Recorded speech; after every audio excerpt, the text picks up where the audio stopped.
Right, so please let me explain how a safety stop test lane works. Essentially, a safety stop test lane is a road with accurate sensors underneath. These sensors measure precisely the forces of the tires as I drive, stop and also bounce a motor car. Let me show you. With my little finger, if I push this plate forward, already the numbers are activated on the load cell. Now, if I drive the car on here and brake, each individual wheel will push these plates forward. We measure by how much. And therefore we're going to get a very accurate reading between left and right wheel and also front to rear brake balance. The safety stop test report is presented to the customer in a brochure format. The front of the brochure is designed with your particular logo, designed by our graphic design department. As we open it up, all the results are displayed in an easy-to-read format.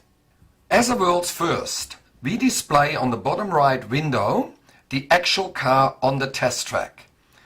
That gives proof to the customer that his or her car was tested on that day at that time and produced these results.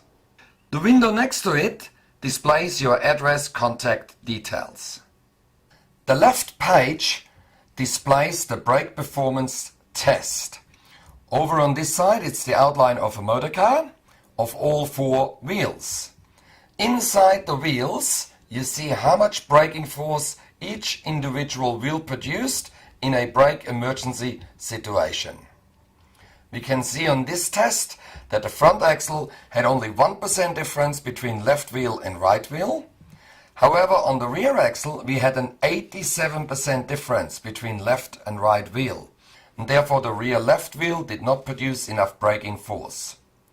We show the handbrake test result, and again it is the rear left wheel not performing to specifications. This part of the test report displays the test speed itself to make sure that we've driven the car correctly onto the test lane.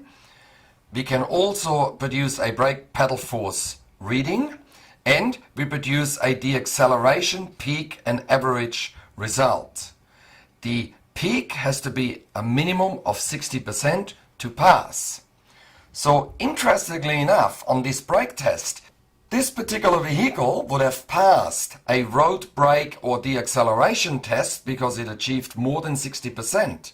However, we can clearly see that this car could be a dangerous vehicle in a brake emergency situation.